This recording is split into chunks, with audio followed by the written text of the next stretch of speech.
Well, welcome to the Spring Festival. Glad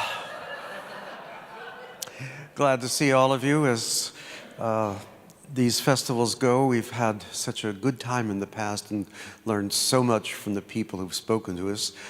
I thought that this year, after having done 4 composers and then celebrated France last season, that it made sense to come home and do an American festival. But how do you do that? How do you put it together?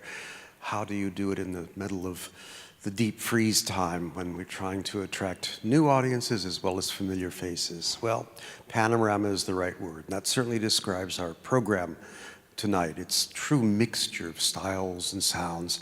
And at least this morning was extraordinary how it all came together in terms of a satisfying meal from beginning to end. And I think you'll find that tonight. But you'll also get a lot more information about the pieces, but not from me. This year, as in the past years, we have a scholar in residence, somebody to guide us through all this complexity that is the American musical world, and I'm pleased to introduce him to all of you tonight and for future events. Ladies and gentlemen, from the University of Michigan, Professor Mark Clegg.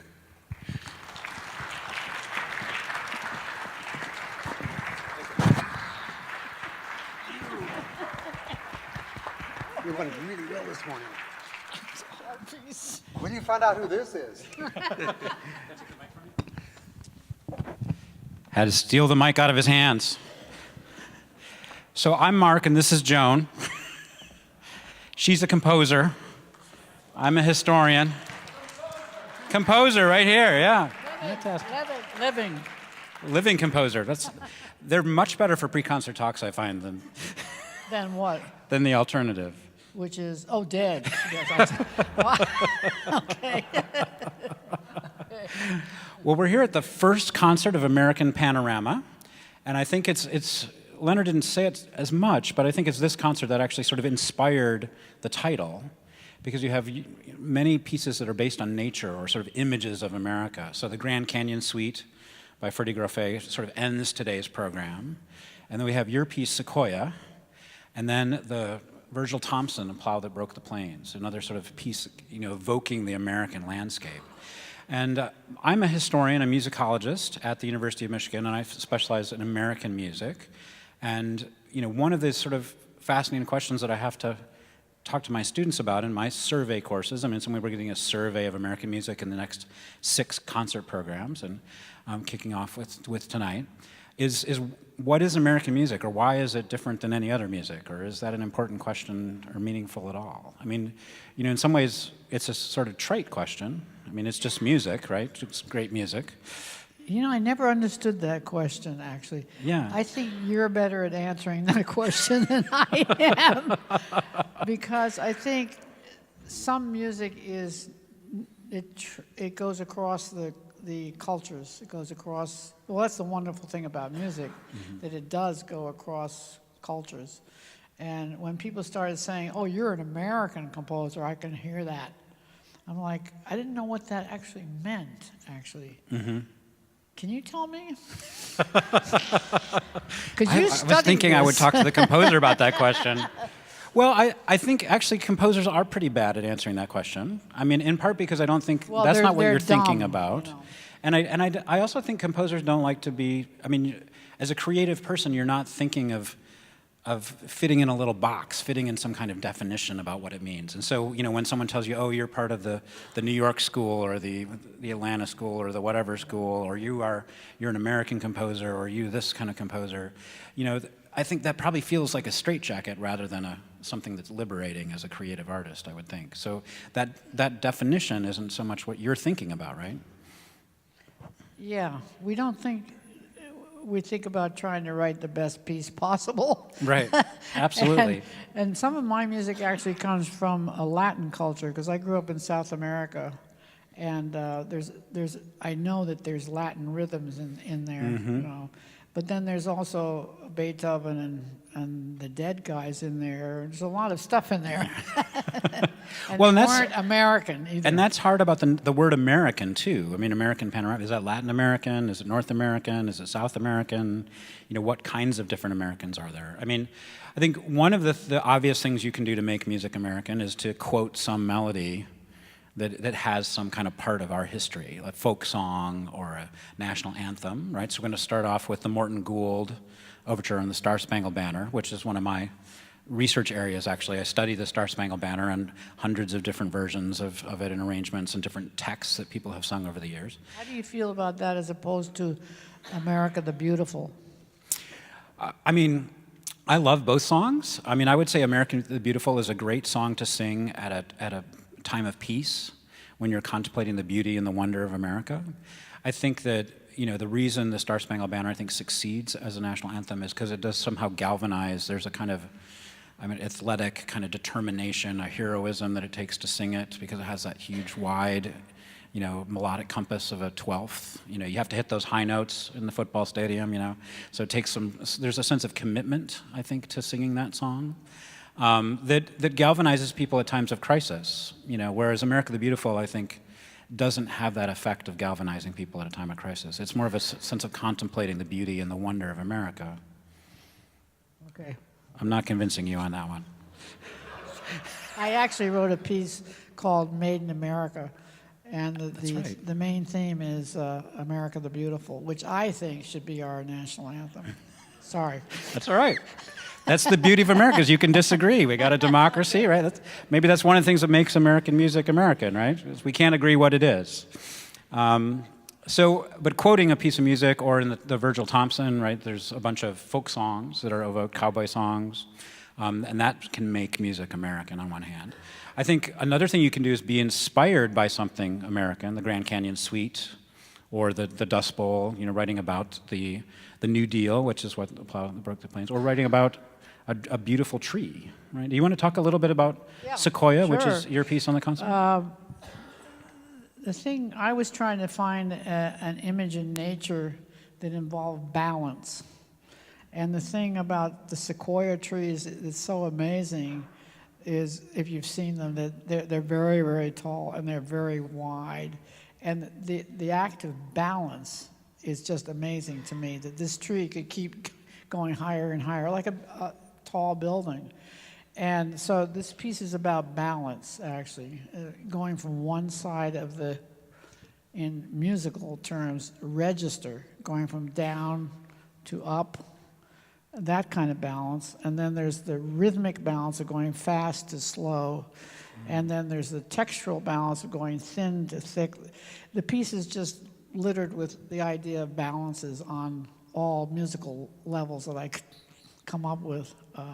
So that was the image of it's a weird connection, I must say, but I love the idea of the big trees. I love the trees. I mean, when I went out to the West Coast, I mean, for the first time, really, it was a kind of pilgrimage to go to Sequoia National Park in the sort of around Yosemite and see those gigantic trees and go see the giant redwoods, the sort of the biggest and the tallest trees in the world. You know, I mean, and there is something awe-inspiring. But you know, the thing about those trees is that they have these tiny, tiny, tiny little pine needles. Yeah. So in my piece, the tiniest sound is also there, as well as the biggest sound. But the thing that's not good about this title is that the sequoias are very quiet. My piece is not quiet. Well, let's actually, I have a little excerpt. It'll sound even more magnificent with the orchestra, of course, but let's just hear the beginning of it. Hopefully. Let's try this again.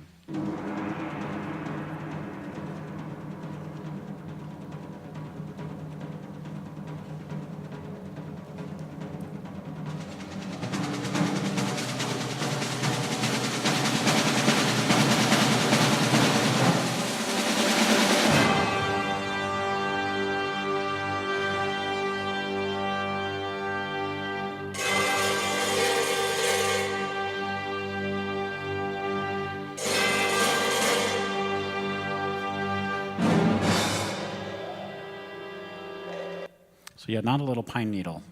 To me, that's, I mean, there's a kind of monumentality, a hugeness to that opening. And I also, I mean, You know what the balance is there about? what is it? It's about rhythm going taka taka taka taka taka taka as against to a held note. Held note. Yeah. So sometimes it's the music against the rhythm, or the instruments against the side. I see. And is this something you think about in your music, and as far as your aesthetic, all the time? All the time. And did it start with this piece, or was it something you were just sort of experimenting with the forces of the orchestra? It started with Beethoven. Started with Beethoven. I heard of him. He died. He died. It's very sad, yeah.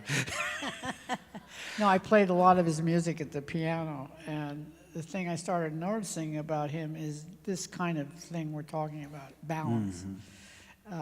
Where are you in the space? Where are you in the rhythm? Where are you in the motion? Is it being held, or is it moving? I learned a lot of that from Beethoven, actually. Wow. I hate to admit it, but...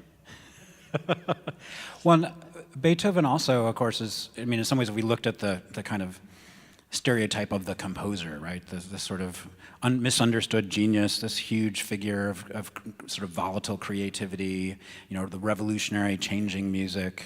I mean, there's a kind of monumentality.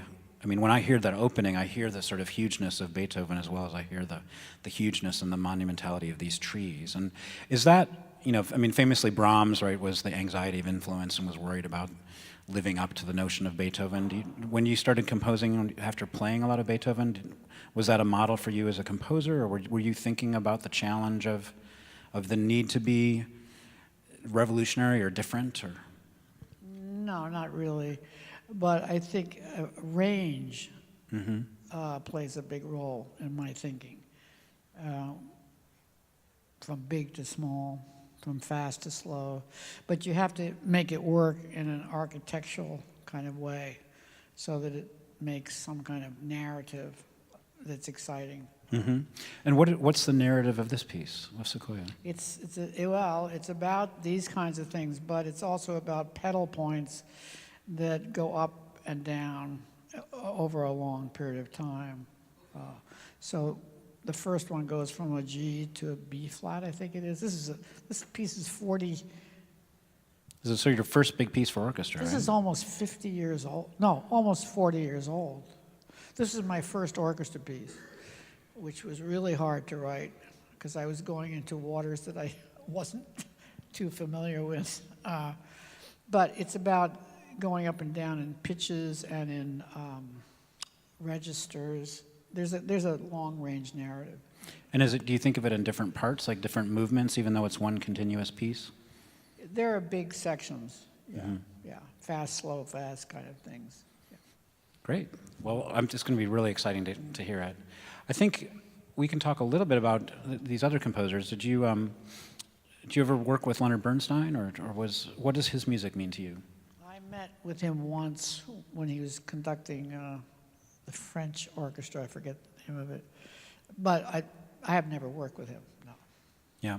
So he did a piece that we'll be hearing today called Mass, which is actually one of my sort of desert island pieces, if you will, just because of the incredible contrasts that are in the piece. It has these it's sort of a mixture of a full orchestra and a rock band, if you will. It's almost more of a musical theater piece than a piece of classical music. And it opens up with this very sort of angular, Schoenberg-esque sort of 20th century atonal section called the Kyrie. So it's based on the Latin Mass, the Roman Rite. And then it goes into this pop song called, I think it's Simple Song. And it's really just, it shifts from this full orchestra and chorus and soloists singing, like it was Handel's Messiah, and then it just goes down to a little combo almost of a solo singer and drums. And so it's that amazing kind of contrast. What we're going to hear tonight actually are three meditations. So this particular piece, Bernstein was good friends with the Kennedys. He would hang out at the White House. And when John F. Kennedy was assassinated, there was a big question nationally about, how would we honor this figure, who sort of evoked this American Renaissance, this Camelot, if you will. And one of the things was through musical culture, right? So the creation of the Kennedy Center in Washington, D.C. And so that opened in 1971. And they initially asked Leonard Bernstein to run it. And his wife said, he can't run anything. You shouldn't trust this guy. So, but maybe he could write a piece. And so he wrote this piece sort of in a white, hot, up against the deadline kind of passion. And we're going to hear the sort of 3 meditations from this piece that are the moments of sort of orchestral interludes of introspection. And it's really a kind of crisis of spirituality for Bernstein. And I think that's another interesting thing about American music, I think, is it helps us think about who we are. And you know, to the sense that music is to entertain us, is to delight us, is to serve maybe a ritual function in certain situations, but also to sort of be a kind of gift to humankind, a gift to the community, to bring people together, whether that's, you know, bringing Detroit together in this hall, whether it's bringing the nation together as American, or really the whole globe as a kind of human identity. I think music has that kind of spiritual power. And I mean, I certainly hear that in Sequoia. There's a depth and a spiritual significance to it. With meditation, rather than the orchestra and chorus, we're actually going to hear Yu Wei, who's the new principal cellist of the orchestra, came from Shanghai to the New York Philharmonic and now here to Detroit to play principal cello. And he's sort of the soloist, if you will, the celebrant, the priest of these meditations. And the meditations have their own journey. The Bernstein Mass, as you can imagine, is a little crazy, a little different than your typical Mass. It not only has a credo, which is an important part of the Latin rite, the I believe part of the Mass, but it has a non-credo, an I don't believe part of the Mass. And so the second meditation sort of goes through that section of I don't believe and I believe, of wrestling with faith. And of course, Bernstein was Jewish and Kennedy was the first Catholic sort of elected to be the president, which was very controversial at the time. And so there's really a wrestling with religion and what that means in our nation. And I think in some ways, you know, Bernstein was maybe more courageous. I mean, it's sort of his own personal crisis as well as a kind of national crisis, you know, that's part of that. I mean, do you find that as a composer that there's a very deep personal part of your music that may not be audible to the audience but that motivates you, or is that something you want the audience to get, or is it something that just stays personal? That's a hard question. I wanted to give you the good ones. I am one of those composers who wants to communicate. Mm-hmm. Yes, in as strong a way as I can. That's as personal as I can answer that question. Yeah, I think it's hard because there is something incredibly revealing and personal about being a composer. I mean, putting yourself out there in that way, and yet it's also very vulnerable and exposed. I mean, you have the whole world, right, hearing your innermost thoughts. And some composers are more vulnerable than others. Mm-hmm. I think that there are some composers who they don't have that desire to grab you, you know, and get you to listen. They're more like talking about something, and hopefully you'll enjoy it or not. There's different kinds of relationships. I mean, like Bach, for example, mm-hmm. is a wonderful, wonderful composer, but he's not the kind, I think, that comes out and grabs you like the way Tchaikovsky does, right? Mm-hmm. So there are those realms of communication. Do you think about different composers as you're composing, or is it just, I mean, in terms at this point in your creative life, as little as Joan possible. Tower just comes out, right? You're not thinking, here's a little picture Bach. of Beethoven, which I ignore constantly. So in your studio, you have a Beethoven picture? Yes, After, and Stravinsky. And Stravinsky. And yeah. Tchaikovsky. And Tchaikovsky. All right, well, they aren't there in the piece, trust me, but we'll listen for them anyway, just in case. That's fantastic. So also on tonight's program is Virgil Thomson's Suite from the Plow That Broke the Plains, which is a documentary film from 1936, which was really written for the U.S. government to help advocate for the New Deal, advocate for government sort of providing for people who were suffering in the Great Depression. So here's another example, I think, of music that's really serving a really specific purpose for the society, right? Trying to motivate people, trying to make people care about their fellow man. I mean, I think that's one interesting thing about American music, if you will, is that sort of makes it hard to talk about it as one thing because it's such a big country. And there's so many actually different kinds of musics, right? It's the music you would hear in LA is different than what you're going to hear in New York. It's different what you're going to hear, in Kentucky, right? And yet all that has to be American music because it fits in this geographic container. But one of the things about like the Star Spangled Banner, or I think that the folk songs that Virgil Thomson quotes, is he feels that this is going to evoke an empathy, a sense of community, a sense of caring for one another. And he puts these songs, these cowboy songs, these folk songs in there very sort of deliberately to create a sense of concern for your fellow man, for your fellow American, at a time when the Dust Bowl had just basically taken all the fertility out of the land in Oklahoma and that region of the country where like over farming had dug down and sort of released these ancient roots that kept the soil, adhered to the rock, and the winds picked up and took all the soil away, and suddenly they were barren, and all of these farmers were starving.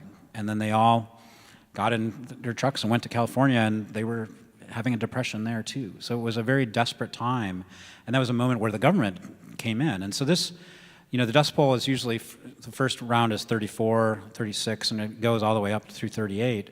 And this film is from right in the middle of that time, and it's really to sort of argue, that Americans need to help one another. And I think that sort of love of America comes through in that piece in a really great way. And I think Leonard told me backstage that he's going to do some narrating in that. He's going to sort of announce between each of the movements, because it goes with the film. And at this time, film equipment was really heavy. It was not like these little video cameras. You can't just whip out your phone and start videotaping things in 1936. You had to drag all of these bits of heavy equipment. And the audio equipment was totally separate from the imagery equipment, the cameras. And so as a matter of convenience, it's actually a silent film. And so all of the narrative, all of the argument for why you should help one another is in that musical argument that Virgil Thomson puts together. And he actually passed up, Per Lorenz, who was the director, passed up both Roy Harris and Aaron Copland first before they hired Virgil Thomson. So I think Virgil Thomson got the best of Aaron Copland at least that one time. Because Thomson is often considered like one of the people who helped create that sort of iconic American sound we associate with Copland. Because the Copland pieces like Rodeo or Appalachian Spring are all later than this. This is early, this is 1936, and Copland at this time is still writing pretty modernistic music, not so much about folk song. The piece that's gonna end today's program is one of the sort of most, I'd say iconic pieces of the American Panorama in music, Ferde GROFFÉ's Grand Canyon Suite. And one of the things that's actually really fantastic, another little tip from Leonard backstage, is that the score he's conducting from is actually his father's orchestral score. So it was purchased, it had a little stamp on it from New York in like the 1940s. So this score was, is a first edition score from his dad. And so it has these sort of tattered pages, and it's pretty small. It's not one of those big scores that's easy to read, but a really sort of intimate score. So there's, his dad Felix was a conductor as well, right? And so this, I think that's one of the interesting things about this concert, and him choosing your music, and is that Leonard himself has had a long relationship with American music. I think part of my love for American music is that I was 9 years old in 1976. When we celebrated the American bicentennial. And at least, it'd be interesting to know from your career, it's like, I don't think anybody was talking about American music prior to the bicentennial. It was sort of at least historians weren't. At that time, it was all about Bach and Beethoven, and if you wanted to be a professional musicologist and get a job, you had to study European music if you were going to be serious. And it was really the American bicentennial that sort of said, well, what was going on here? What kind of music did we have? And we started to look into the very first American composers, which actually go back to the religious tradition in the 18th century. Someone like William Billings, Timothy Swan, Daniel Reed, these composers who, you can still find, if you go to church on Sundays, you can still find their music in the hymnals. You'll find, these early American religious composers. And they were sort of rediscovered at this time, and there was a sense, oh wow, we do have a history. Maybe this music is something to pay attention to. And I have a feeling it probably helped composers like you, that there was a moment of what kind of art are we producing, and maybe we should start paying attention to that. So You know, the Star Spangled Overture that we start the program with is actually written in 1976, I think, for the bicentennial. And so, in a sense, this whole festival launches off of that energy. Well, I think also the problem of women composers took even longer to come forward. Yeah.